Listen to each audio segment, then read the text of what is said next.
Everyone, ito magluto po tayo ngayon ng pakbet na may gata. Ayan ang ating ingredients. At syempre, ang gata na nasa lata. Ito ang okra at sasahugan natin ng tinapa.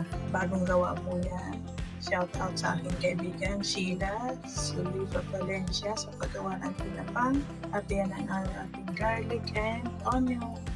At ang ating pumpkin and sitaw.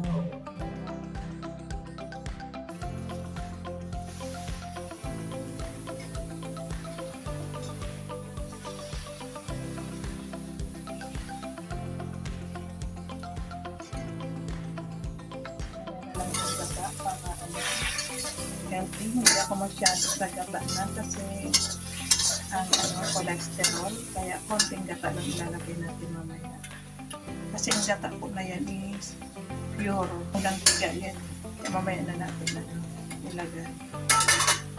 Yan po, nilagay ko na din po ang sitaw at ang ating gata. And then, ang ating tinapa. Pakuluin lang natin.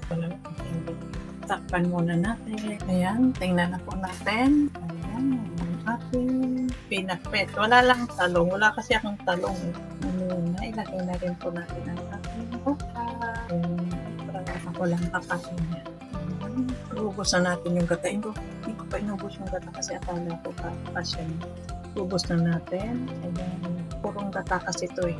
Kaya masarap itong na to eh. Sa lahat ng brand. Ito ang pinakagusto kong brand. Manamis-namis. Ayan. Takpan muna natin. Ulit. After 1 minute. Ready na yan. Ayan. Check na po natin. Wow. Sarap. Ang ating pinakbet.